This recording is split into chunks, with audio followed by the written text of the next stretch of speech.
오늘 이렇게 뜻깊은 학술 자리에서 강평을 하게 돼서 굉장히 영광스럽게 생각합니다.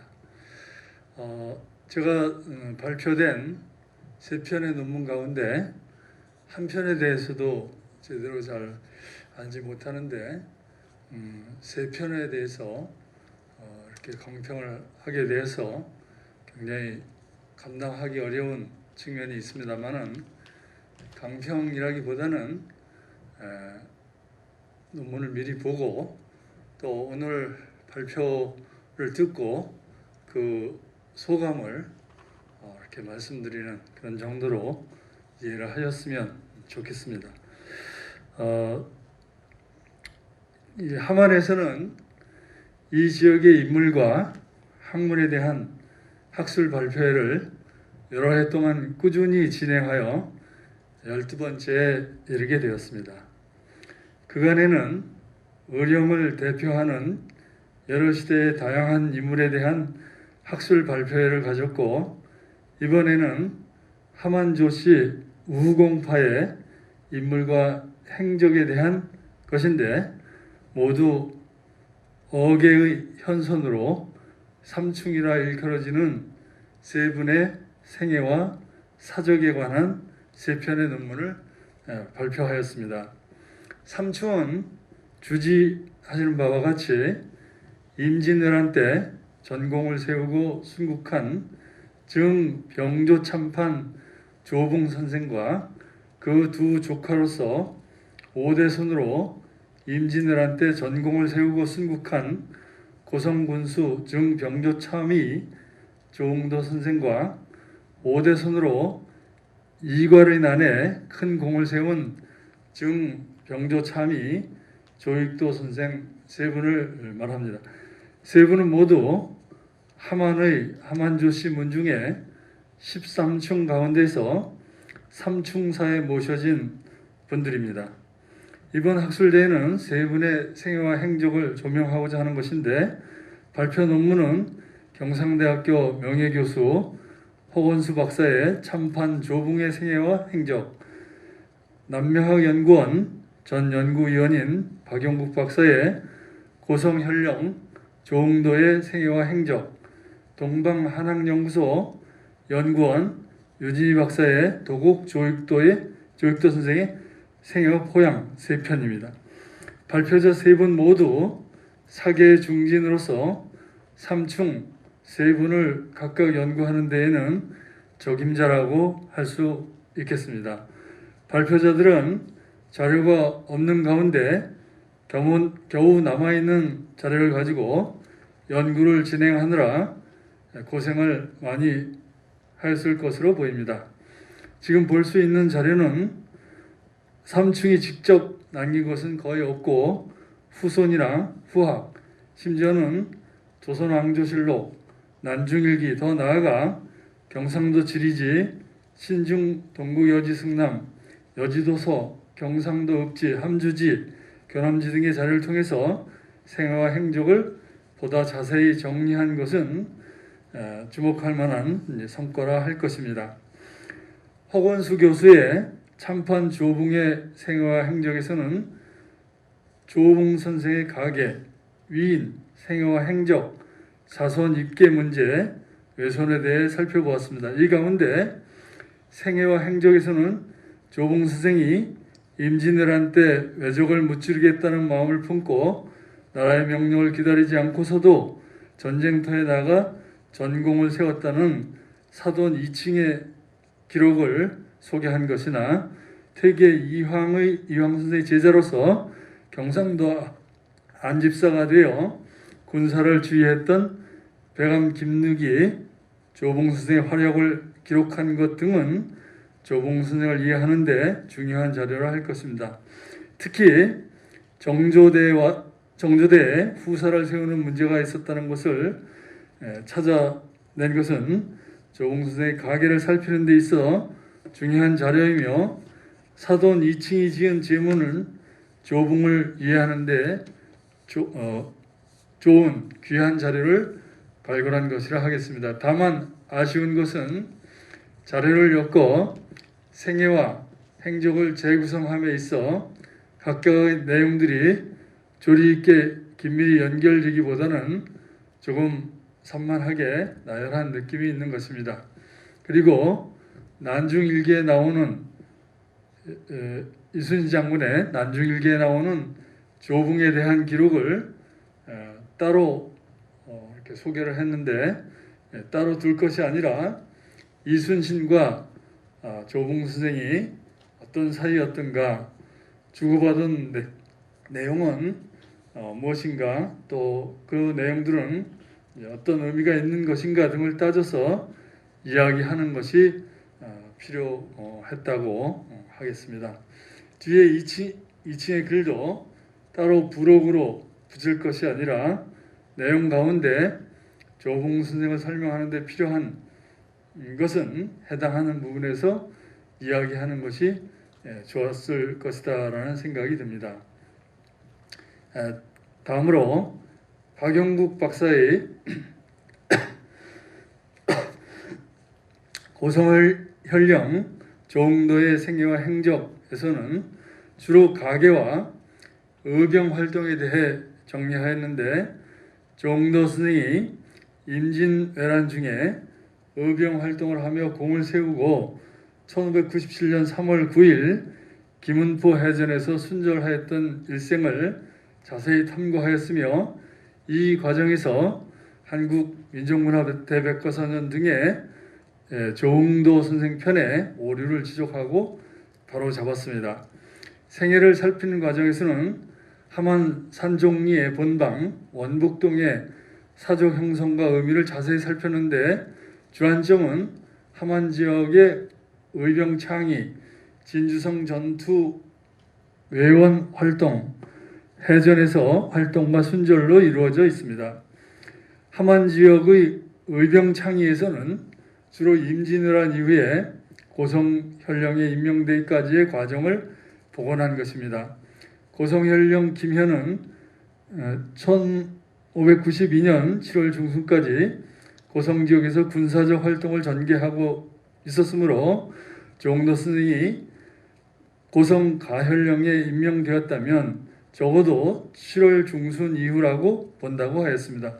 그리고 9월에 경상우도 관찰사에 새로 부임한 김성일이 왜군이 진주를 침략하러 온다는 소식을 접하고서 군사적 자질을 갖춘 조응도 선생을 고성 가혈령으로 삼았는데, 이는 비어있는 고성 혈령 자리에 조응도 선생을 혈령으로 삼아 진주성을 외원하려고 했던 것으로 추정하였습니다.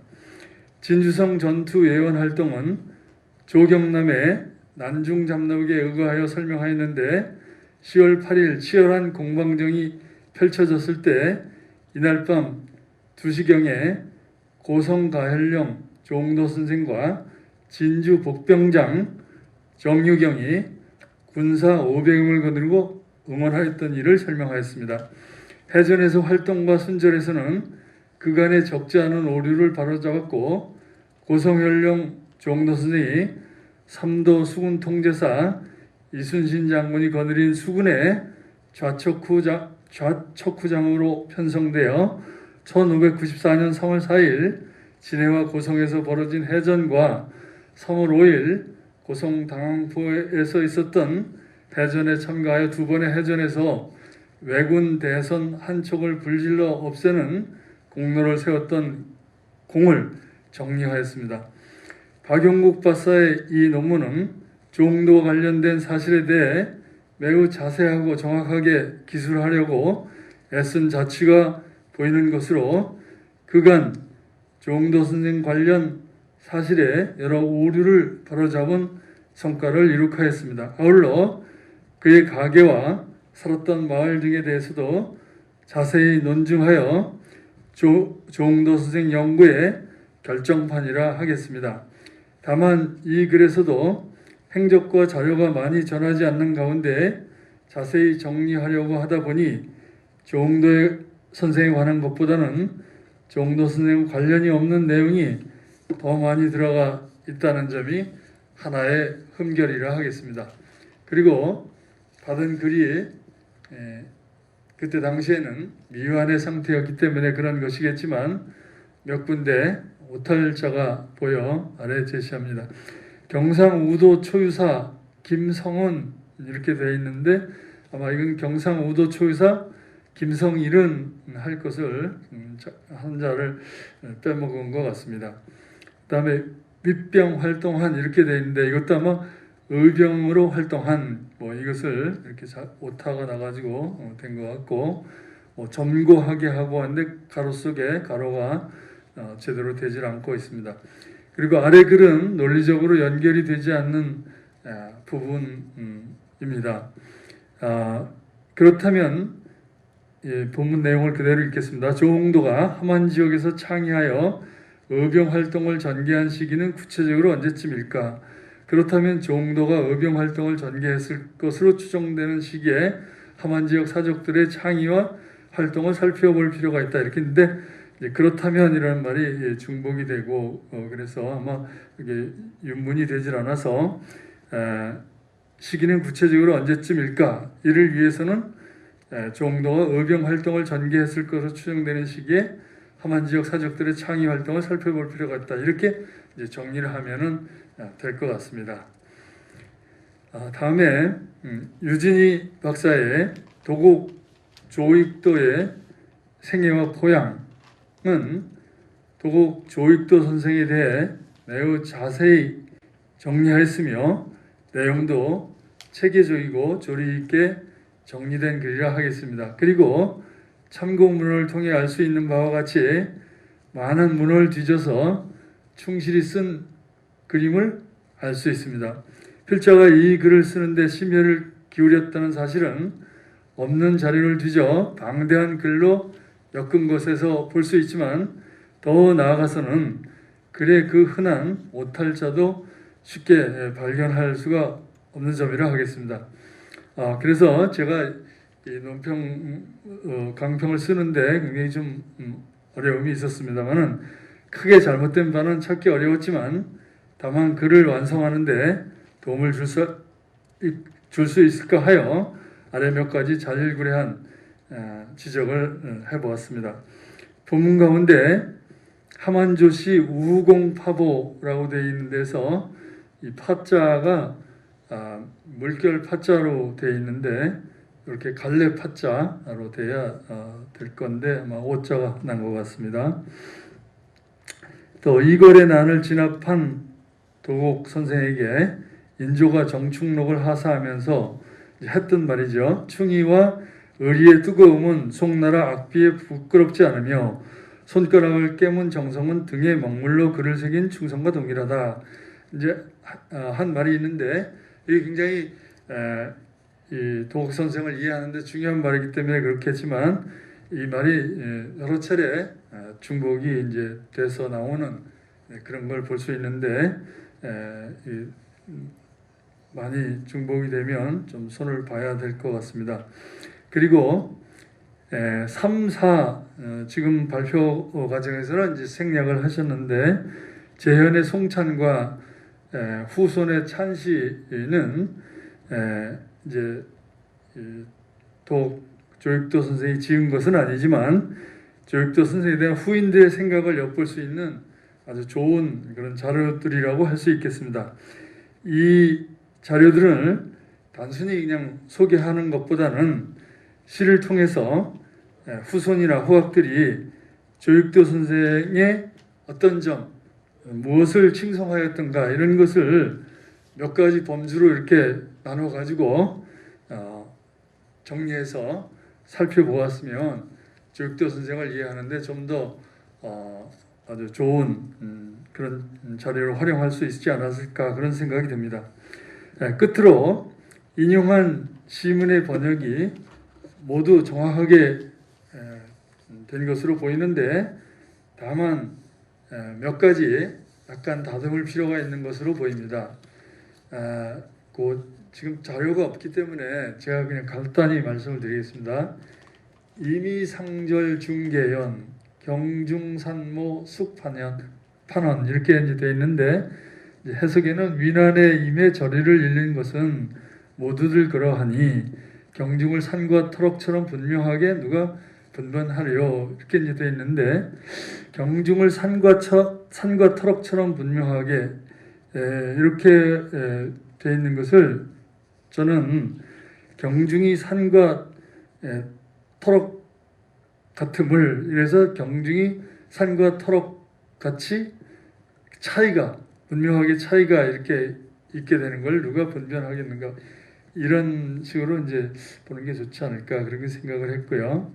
그다음에 과시서중 문연여 날배 충수 무목기 이렇게 내 치신을 싸라고 한 맹서는 문연의 가죽을 거듭했고 등에 새겼던 충자는 무목의 깃발에서 옮겨왔네 그랬는데 이 시신을 싸라고 한 맹세는 문연의 가죽보다 중하고 그러니까 이 도곡 선생의 그 맹서 내가 죽거든 그렇게 말에 가죽으로 싸서 하라고 한 그 맹서가 문연이 했던 그것보다도 더 중하다. 또 등에 새겼던 충자는 무목의 깃발에서 옮겨왔는데 무목의 깃발을 쓰러뜨렸다. 저는 이렇게 이제 보는 게 좋지 않을까 싶은데 쓰러뜨렸다는 것은 이제 그것보다 훨씬 더 그 등에 새겼던 그 도옥 선생의 충자의 의미가 크다라고 이제 그렇게 이야기한 거로 보입니다. 그 다음에 거취를 분명히 하면 하늘의 해를 가리킨 듯하고 거취 분명 천일지 강상부식 고금지 이렇게 되는데 윤리강상을 뿌리뵙게 하니 고금이 유지되었네 이렇게 돼 있는데 강상은 고금을 붙들어 세워 지탱하네 이렇게 하는 것이 좋지 않을까 그렇게 생각을 했습니다. 요거는 뭐 그 나중에 논문을 완성하실 때 참고로 하시면 그 좋을 것 같습니다. 뭐 취할 건 취하시고 또 그 제가 잘못 본 것은 그대로 고쳐서 하시면 좋을 것 같습니다. 이상입니다.